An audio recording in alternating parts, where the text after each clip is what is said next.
One, two, 1, 2, 3, 4.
Hello.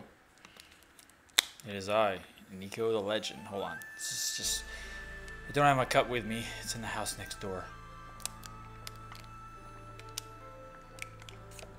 Okay. Hello, everybody. This is the Niko Show. I am your host, Niko the Legend. Twitch likes to call me Niko Legend, but you can call me the Snowflake or the Well-Mannered Teenager. I'm very happy to be here again for you guys. Thank you so much for people that keep supporting my channel and keep supporting my Twitch. Although I lost 3 followers yesterday. Not doing something right on the Twitch channel. Or I'm just losing people that are just dead. They're just dead. They ain't great followers anymore or whatever. They ain't even paying attention to me. So good riddance to bad rubbish. Am I right? But the YouTube channel, on the other hand, is doing very well. we're at 294 subscribers. Remember when I did a 12-hour live stream a couple months ago on, hold on, 200? So I'm 6 away from 300. Guys, it only took me like a month or 2.5 months to get this far. So I am eternally grateful for that, and I can't wait to do something special for you guys with the 300 subscribers. I already have some ideas on what I want to do. Definite plans are an 8-hour stream of a game that I pick, or a game that you might pick that I might have. I'm not entirely sure. But I like to do an 8-hour stream, maybe if like Persona 5 or something. Or maybe something. I don't know. Something exciting, right? That's all that matters. And then obviously I'm going to do a thank you video for 300 subscribers. And then I wanted to do some special edit type video. I was even thinking I would do a channel trailer for my YouTube channel. But the thing is that I've already been working on the theme song, or the theme song is already done. This is something I worked on like maybe like a year ago. But I never got down to making like the footage for it or editing the footage. I don't know why I was making it so much harder than what it actually was, but it's actually pretty easy and pretty straightforward. I mean, because a lot of it's just going to be my stuff that I've done, and you'll hear some commentary, me bickering and all that. But I don't know. Nothing's set in stone yet on that, but for sure we'll definitely have a thank you video for 300 subscribers. So that is coming up. I can't wait. And, you know, I just can't wait one of these nights where I wake up and I look at my sub count and it's like at 1,000 subscribers all of a sudden. And I'm just like, whoa, I'm a big guy. I can get monetized maybe. Because you got to have 1,000 subscribers and 4,000 hours of view time on your channel total. So at that point, I'm sure it could happen. But with your guys' help, we can make that happen. And I hope that you guys keep help support my gaming endeavors. I know I could be just like everybody else on YouTube or Twitch. It's just playing games and there's no hard work involved. But there is hard work involved. There's a lot of technical stuff. There's a lot of personal stuff, obviously. And there's a lot of maintenance on it and keeping up with it and being relevant to people and why they would give a shit about you in the first place. That's kind of why on my YouTube channel I did a complete 180 for the most part, at least like a year ago, doing informative videos along with Let's Plays, collabs and stuff like that, and Grim Stories, which I apologize that I haven't done a Grim Story in a while, but you know, it's an experimentation thing. And I've done like over 20 videos of it. Some people do like it, and I understand why you would like it. But it's just, you know, my plate's already full, I guess, you know. And then doing the NIKO show on my days off and stuff is something that I want to do for you guys to get to know me a little bit better and to hear what I have to say about gaming news and topics for at least an hour. So that's why I do it on Twitch, on the Restream, Twitch, and YouTube, because, you know, I want to make something out of this. I'm gonna fucking make something out of this. You know, I'm gonna get people mad at me. I'm gonna get people sad for me, people happy for me. You know, some people just come in just to hear what I have to say for a little bit and then they leave. That's perfectly fine. I got the attention I needed, right? It's for attention only. But you know, I digress. So, real quick, that was the main thing to get you guys caught up, was 300 subscriber stuff that we might, you know, that we're going to be doing. So like I said, I'm really excited for. I'm a bit under the weather though. I'm just going to throw that out there. I'm feeling, like I said, a little bit under the weather. I got a little bit of a sore throat that I got this morning. I'm a perfectly healthy male body man and dad body man. And I take care of my body pretty well. I work out all the time. I'm doing the personal training program stuff. I'm training people unofficially right now, and I always keep my diet up real good. But maybe it could be like asleep or the weather or whatever. Florida is this one giant fucking ball of garbage, and wrapped like inside of a ball is just all garbage. Because holy shit, it's literally, you throw the ball, it starts doing its spinning thing, and then all the trash gets flowing around. That's basically the weather here. That's what I'm trying to get at. The weather, the freaking air pressure, the pollen count. It's just a disaster. Not even a beautiful disaster. It's just a fucking disaster. And now it's raining like hardcore outside. You can't really tell because of my white skin. My glowing, illuminated skin. But yeah, it's a bit of a crummy day. Even the gym today was pretty rough thanks to my sore throat. But the show must go on, my friends. The show must go on. Now, to catch you up on gaming stuff, we got a lot of fun stuff to talk about today. A lot of new things, and a lot of interesting things. We're not going to be doing the top 100 best video games of all time today. Only because we spent two NIKO show episodes on that. And, you know, it's fun. We'll probably come back to it eventually, you know. But right now, we got to get to stuff that's current, that's happening in the world today in the gaming verse. Sorry, no McDonald's. I did an article on McDonald's in one of my episodes, but only because it caught me by surprise. It was the most WTF article I've ever done. It's a little hard. Hold on a second. Hold on. Okay. If I die on screen, then you know I put my heart and soul into this. So, still playing Far Cry 5. Still a fantastic game. Still playing Far Cry 5. I'm 90% close on subscribing to the Old Republic. Been playing the Old Republic. If you've seen me on the Twitch, I've been playing that. Persona 5. Still playing Persona 5. Played some Monster Hunter World yesterday with my roommate David. And it was pretty fun, although discouraging when you die against a monster. But you know, that's just the name of the game. So that's what I've been doing right now for gaming. God of War's coming out.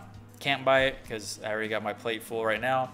I just bought Mass Effect 2 DLC bundle on Origins. Yes, I know it's EA and we shouldn't support EA, but still, BioWare is on there with its great games like Mass Effect Trilogy. And I love the trilogy so much that I was willing to buy it again, the DLC bundle. I already bought it all on console on 360, 100%.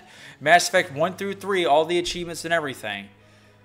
And I had a blast playing it, but now I have even more blast playing it on PC. And then I would like to get the DLC bundle, although it's overpriced as hell, $25 for a 8-year-old DLC or whatever you want to call it, or 6 to 8 years old. And then Mass Effect 3 is $30 for all its DLC, which is pretty ridiculous. Even on their sales, 20% is the highest I've seen it gone down, and it's still not even that great. But I care so much about the franchise. I care a lot about the franchise, and I love Mass Effect Trilogy. So, yep, I did that. So I think I'll be doing some more of that tonight, playing the Mass Effect 2 DLC, because I'm trying to progress to progress to Mass Effect 3 to beat it on PC. I'm gonna beat all these games on PC. I gotta experience that glory with the high frames. Okay, so that's basically the introductory part. So, like I said, we have some pretty fun articles to talk about today. I can't wait. Some which surprised me big time. Actually, there's been quite a bit of stuff to talk about. We're going to talk about Mega Man, Overwatch, Resident Evil, Radical Heights, and a gaming restaurant that's going to be opening up. How exciting is that? So, I'll be right back in 5 minutes. No, I'm just kidding. Okay, so let's start it. Finally, we're starting the articles. We're going to start the articles. Okay, so this one is a very special one, dear to my heart. If he was glowing right now, he would, but you'll understand in a second. You probably won't, because I probably won't mention it again. But this one's already got me excited, and we're going to watch something together, too. So that's going to be exciting, too. Okay, here we go. All right, so Mega Man X Legacy Collection 1 and 2 release date revealed. As you know, Mega Man's big anniversary was this past year, and let's see. The Switch announced Mega Man Legacy Collection was 1 and 2 coming out for the Switch, and then there was going to be a Mega Man X Collection, which there's 2 of them apparently, and then Mega Man 11 was announced, so that's always exciting, right? That's always exciting, right? It's always good. So this has got me super excited because I love the Mega Man X franchise. Like, it's one of the greatest franchises I've ever played in my entire life, and it's something that's very dear to my heart that I could play over and over again. And I just don't get bored of these games at all. I really don't. Okay. Sorry. If it's hard for me to talk, it's because my throat hurts a little bit. I drank some OJ before this. It's going to be instant. Alright, so Mega Man X Legacy Collection 1 and 2 will be released in, here we go, July 24th. Oh, if you're wondering what the soundtrack is, I'll show you. It's a multiplayer tribute to video games. That's all you're going to see. And it's a nice, good old montage of video game song from your favorite video games remixed by these great artists. And it's a good collection. $12 on iTunes. Go buy it. Anyway, as detailed in a post on Capcom Unity, the collection will be released. It's news to me. I haven't read this yet. Digitally on July 24th for PS4, Xbox One, PC, and Nintendo Switch for $20 each. Fans can purchase a $40 USD retail bundle that includes both collections. The bundle will come with 2 discs on Xbox One and PS4, and a cartridge with the first collection, and a digital download voucher for the second collection on Switch. Oh, well, that's kind of neat. That's pretty cool. The first Mega Man X Legacy Collection features Mega Man X, X2, X3, and X4, while the second one includes X5, X6, X7, X8. These updated releases provide optional smoothing, CRT filters, widescreen modes, and the original resolutions for the game as well. Excuse me. I'm dying here. The 3D models for Mega Man X7 and X8 have also been improved visually. It's pretty attractive, I know. My eyes are watering. Also included is the Day of Sigma video, which explores the origin series antagonist Sigma. Oh, that's pretty nice. As well as full soundtracks for all 4 games, remixes, and brand new tracks, and a new game mode pitting players against Chill Penguin and Frost Walrus at the same time. Well, that's kind of neat. In related news, Mega Man Legacy Collection 1 and 2 are coming to Switch on May 22nd. So that's super exciting. I have been waiting for this for a long time. I mean, it's going to come out on Steam, which is awesome. Playing this on the computer would be nice, but I might get it for the PS4. I miss playing Mega Man on consoles. I really do. It'd be really cool to have the physical copy because it's like it's going to be really special looking. I have Mega Man Legacy Collection 1 and 2 on Steam, but, you know, it's fine. This is more dear to my heart, trust me. Well, besides Mega Man 3. Mega Man 3 is definitely top tier, dear to my heart in terms of games that I played. So, let's check out the announced trailer. Let's just pause this music real quick. Okay, and then we're going to turn my mic off, and I hope you guys enjoy this, okay? All right, hopefully it works out. And if you can't hear it, just turn it up. Just turn it up, all right? If it's too loud, turn it down, okay? I beg of thee.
Okay, well that was awesome. You know, at the end there, I was really hoping that there would have been like an announcement for a Mega Man X9. Holy shit, people would have like thrown their shit out the window. But Mega Man 11 they're working on Mega Man 11 right now. I really hope since we're getting basically a revival of the X series like this and stuff, I really hope that we get to see Mega Man X9. We get to see it in a beautiful, beautiful HD. The continuation of the story of the X series. I've never played X7. It just didn't look that great of a game. You know, oh, we should turn the music back on. It didn't look that great of a game visually, and just the way the direction it was going. They announced a new character named Axel, which is fine, because some people really do like Axel, but he's just a guy that uses like a regular blaster, like just an actual gun blaster. And I'm like, man, yeah, it's so unique. And then there's Mega Man X8, which I do have for the PS2, but it's an okay game. It's fairly challenging, but it's definitely not the prettiest Mega Man game. Mega Man did not transition well from 2D to 3D. Let me just throw that out there. Mega Man Legacy, or Mega Man X8, X7, Mega Man Legends 1 and 2, they were terrible looking games. They did not transition well to 3D. I don't know why it's so difficult for a side-scrolling game to do that from Capcom's perspective, because they do it really well on all their other games, but for some reason Mega Man was the game that they just fucked up entirely. I mean, we've seen plenty of games go from 2D to 3D, and it worked well. I mean, just look at Mario, just look at Zelda. Mega Man, and then, yeah, Mega Man definitely deserves a better treatment than that. I think it was just lazy development. Because especially when Capcom started going like ham mode on handheld Mega Man games, like Battle Network and all this, just Mega Man Zero, whatever you want to call it, it's just ridiculous. But I'm really excited to see this. I'm going to get this. I think I would like to get the physical on PS4. I probably would get it for the... I don't know if I would get it for the Switch, especially if I was to do like any speedrun challenges or something. I wouldn't want to use...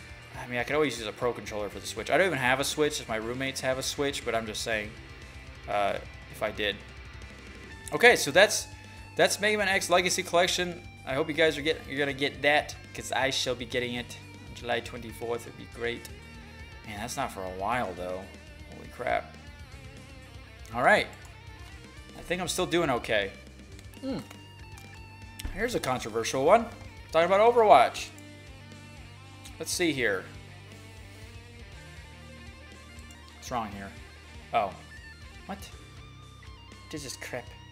Oops. Hold on a second. Oh, I think it's because I zoomed out, or I zoomed in so people could read it. But it's like, guys, you can just make your screen bigger or something. There we go.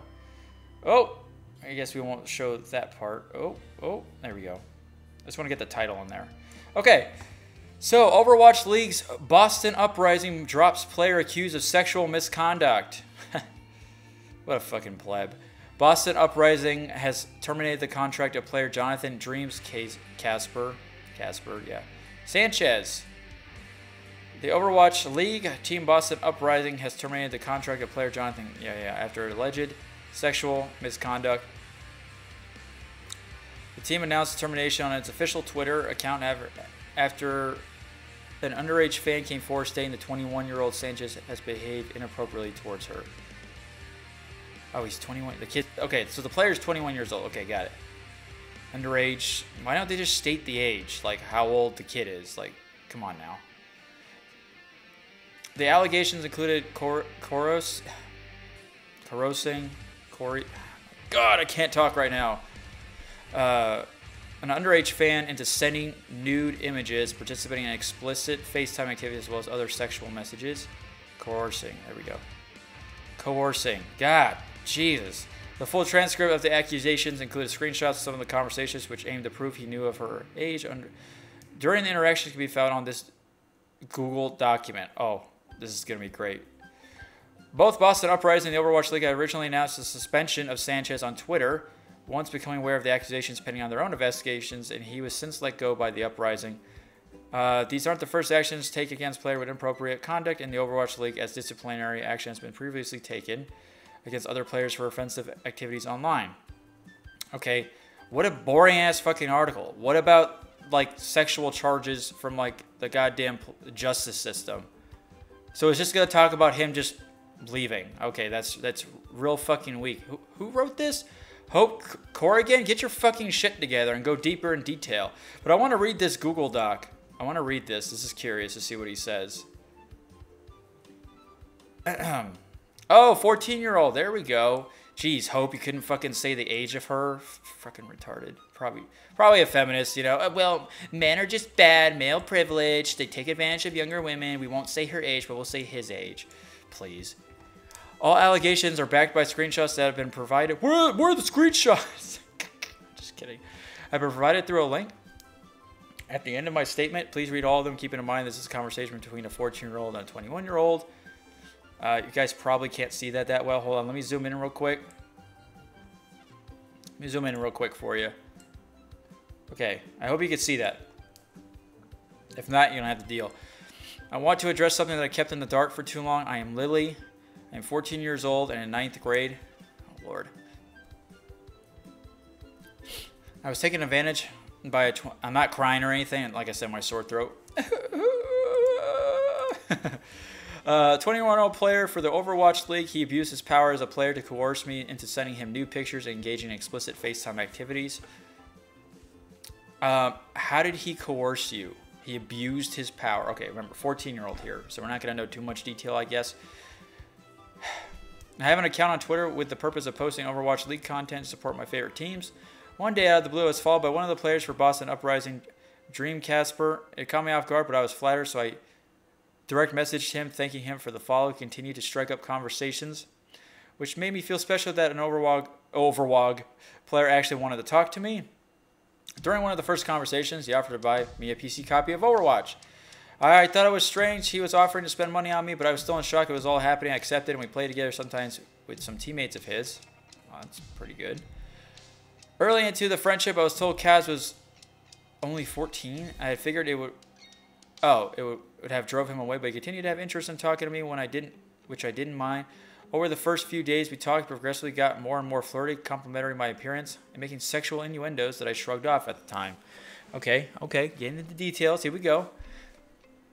As time progressed, it became apparent that we were more than friends. Things started getting sexual very quickly, especially with a girl around like puberty time. Woo! Trial by fire. Rite of passage for a woman around that time is ridiculous.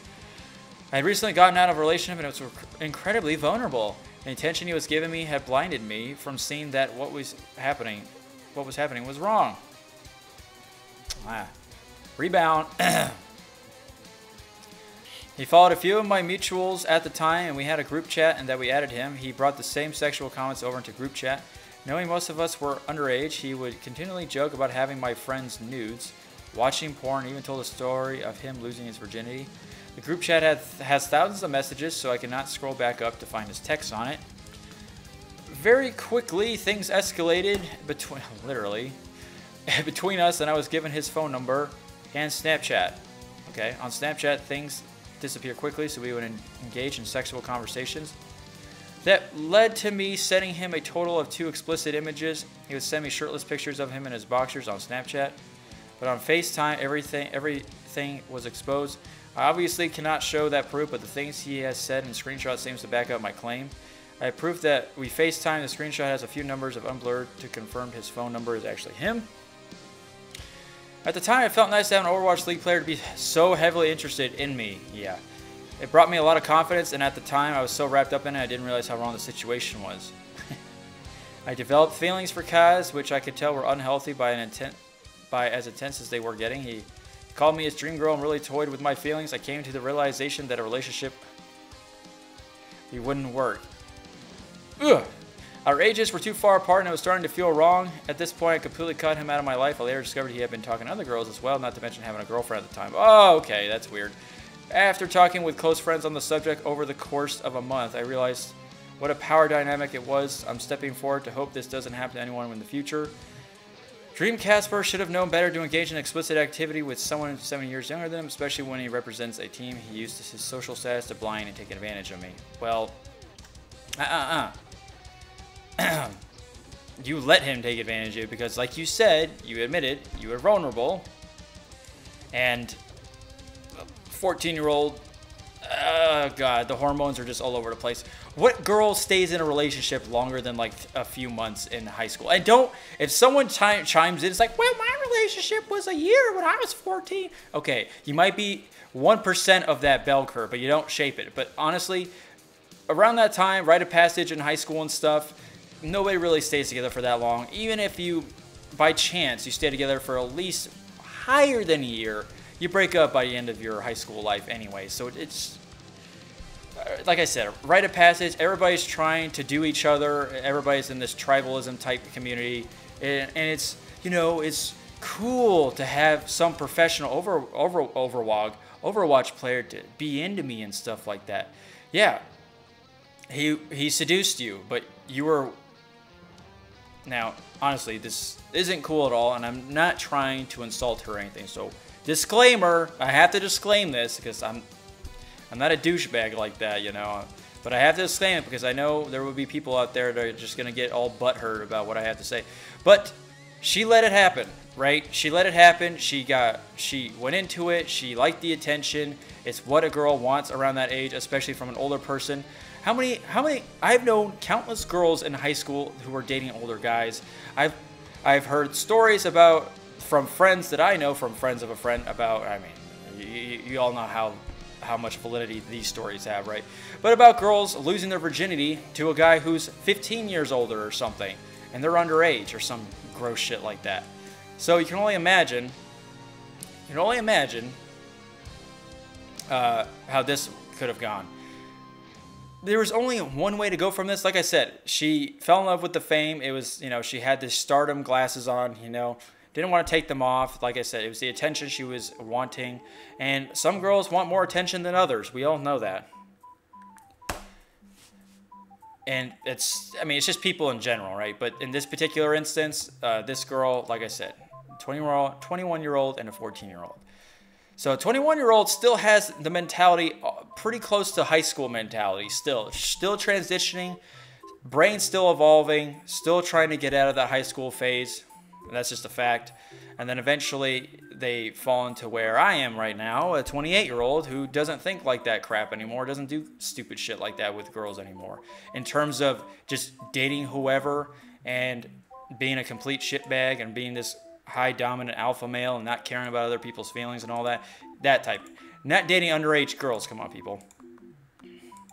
But in this case, yeah, like I said, power does corrupt. Indeed, it corrupts the lesser minds and it corrupts the higher minds as well. So they're both at fault. It's not just him that's at fault. It's her as well. This is something she could have easily, we don't know if she had any conversations with her parents about this or anything, but obviously not, considering how far this went. There were so many red flags. Apparently her friends didn't, I don't know if her friends said anything to have her stop. If they didn't, then shame on them. They should be accomplices and should be taken into court as well with this case.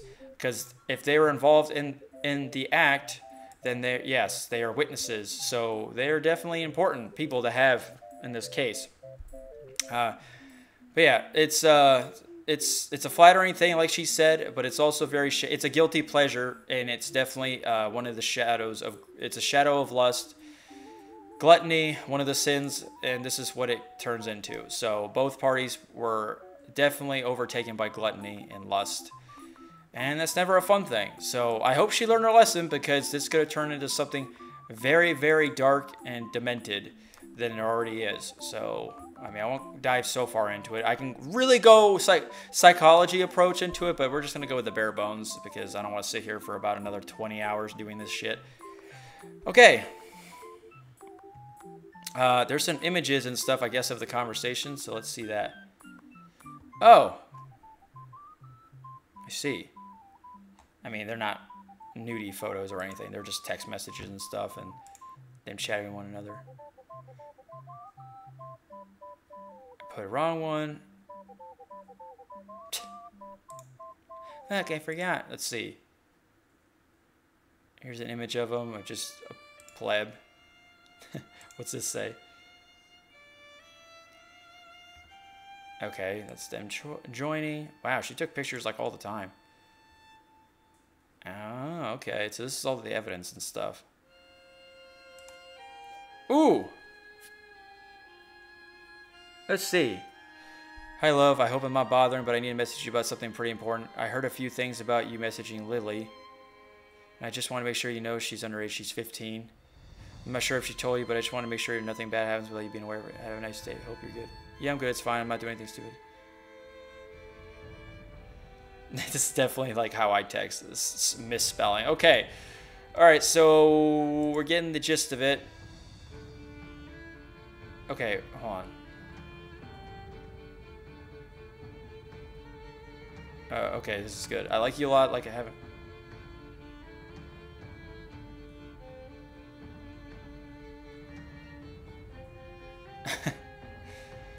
I mean, they haven't even met each other, and it got this bad. Okay, so we're done with this shit, okay? We're fucking done with this. Move on to the next thing. Alright. Alright, something on a more positive light. Resident Evil 7 sales pass 5 million units worldwide. That is pretty good, and that in my understanding of the gaming verse. Let's let that soak in for a minute.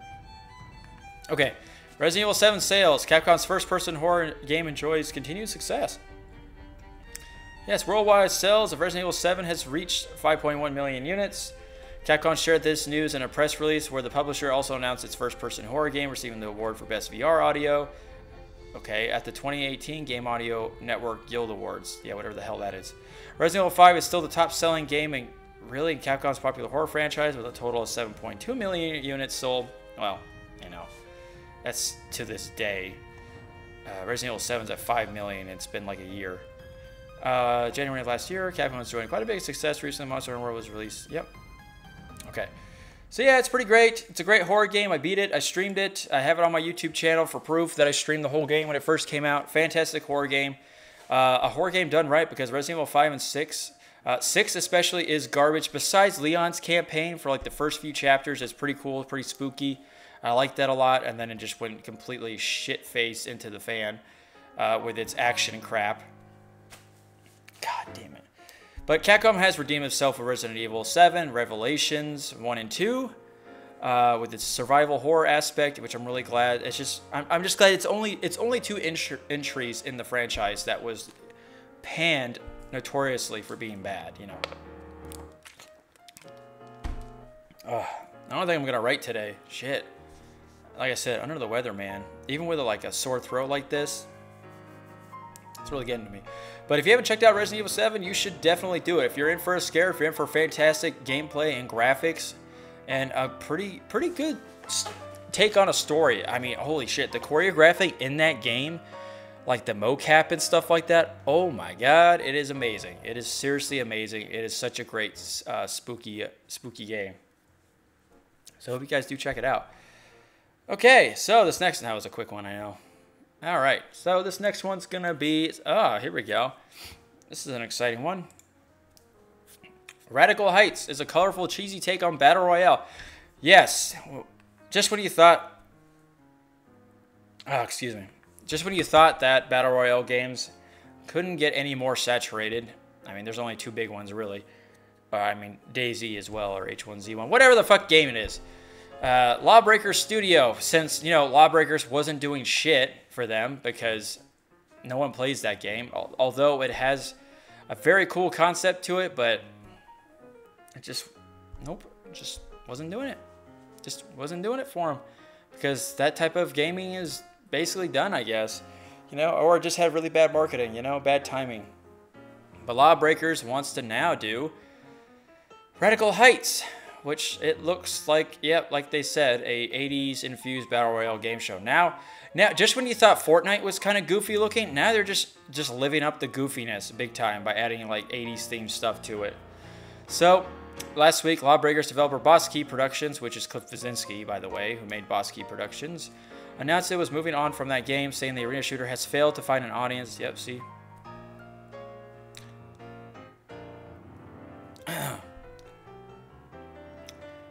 You do gotta love the 80s. You do. A free-to-play battle royale. All the cocaine. Don't forget all the cocaine Miami Vice stuff. Battle Royale shooter that's coming to Steam Early Access tomorrow. Whoa, everybody, get ready. Early Access, it's out today. Whoa. Whoa. So, yeah, Radical Heights is entering the increasingly crowded Battle Royale space with a stylistic differentiator. Boss Key is infusing the shooter with colorful, cheesy 80s aesthetic. Radical Heights is also leaning into its murderous game show element. Think Running Man or Smash TV, Cash is King in Radical Heights. The developer said in a news release, players will fight for cash and prizes while attempting to kill each other. So, there's a goal besides killing one another. You get money from it now. You get paid for what you do now. Only in Radical Heights in-game cash you find carry over to future matches. Play matches, collect cash, kill contestants, interact with game show elements, and more to buy cosmetics from your personal prize room. Or put some of that sweet cash in your bank to help buy a weapon next match quicker than your opponents. The choice is yours. Yeah, I definitely am with you on that, Riley Rocks. I think I'd try it just because if it's free, it's free. Yeah, exactly. Radical Heights promises a variety of 80s era appropriate vehicles and weapons, including BMX types, bikes, workout trampolines, confetti bombs, inflatable decoys, and remote explosives. Boss Key is self-publishing the game. Heads up, Radical Heights is very, very early access. The game is 5 months passion project for the studio, and we're creating and publishing the game entirely by ourselves, says Zach Lowry, Radical Heights creative director. And oh, it's not Cliff Blazinski, huh?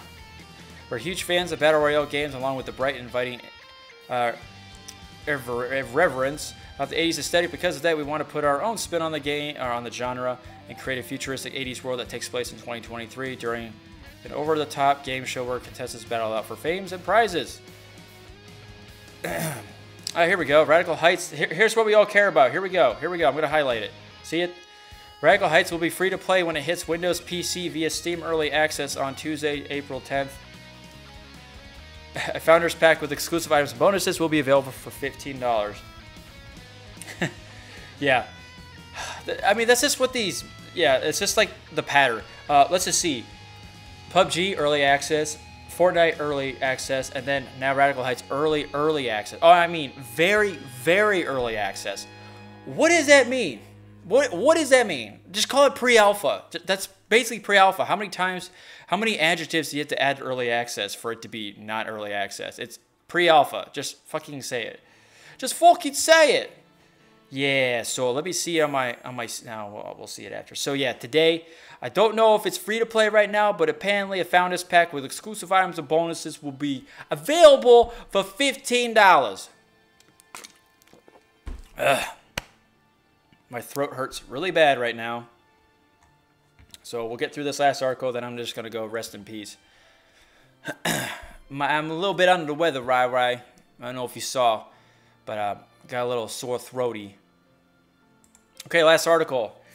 So, I wish this was here at our mall, but we don't even have a mall. Oh, speaking of which, it has to do with the mall. So, this is by Salem News. I never go on which news channels or any of this. Yep. Well, exactly. And that, considering that Lawbreakers came out around that time, Battle Royale was huge. So, of course, people aren't going to play these shooters. Overwatch came out at a good time before Battle Royales came out. Thank God, right? That was a good timing on their part. But yeah, PUBG and Fortnite definitely overtook a lot of the shooter genre last year.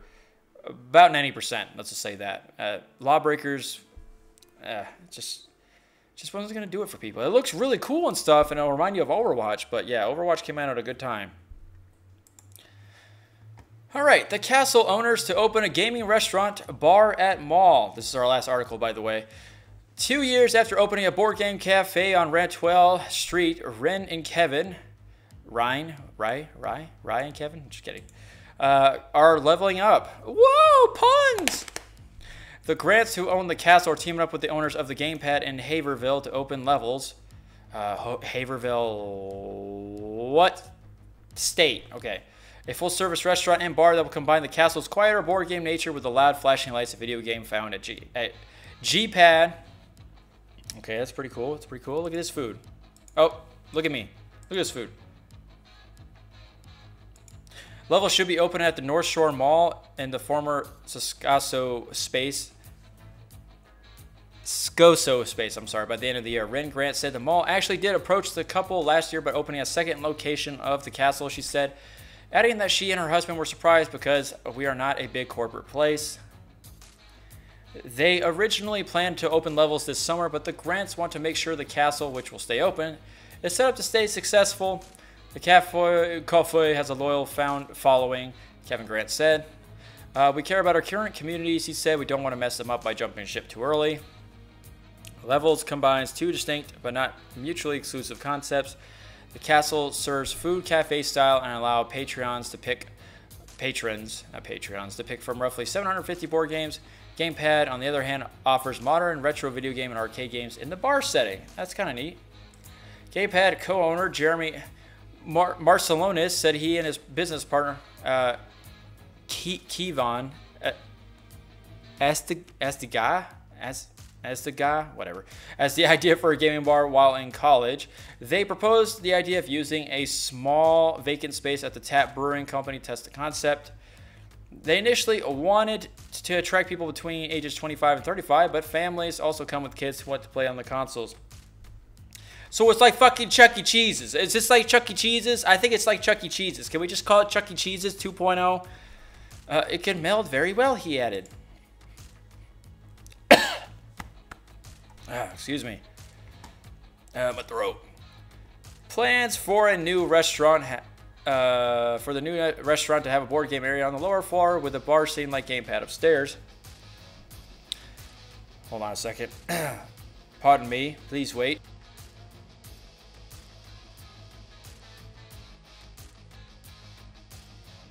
Okay. I almost died there. Our goal is to have almost every table have access to both types of gaming, Kevin Grant said. We don't want people to have to fight to play what they want to play. The group wants to have custom-made tables with a screen can pull up for video gaming or can accommodate a board game.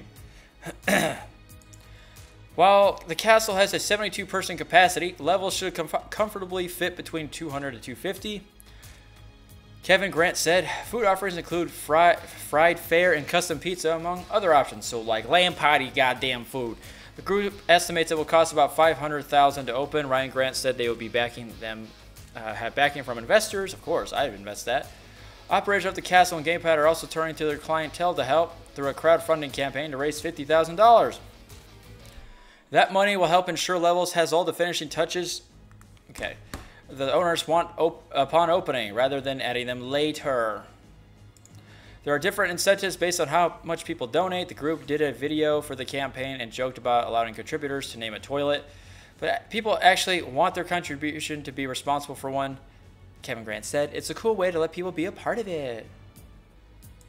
I mean, Lampard, yeah, this would be cool. I mean, they do have a bunch of like internet cafes and stuff that allow a bunch of game stoof. But this would be pretty exciting because, you know, gaming cafes are small and then like big. There's no like medium size for gaming. I mean, at least from what I've seen, I personally have not seen any like gaming places, like cafes or like, what is it? Just basically where a bunch of people go and play and they have a bunch of consoles set up, that type of place. I've only seen small internet cafes and then like at convention sized places, you know.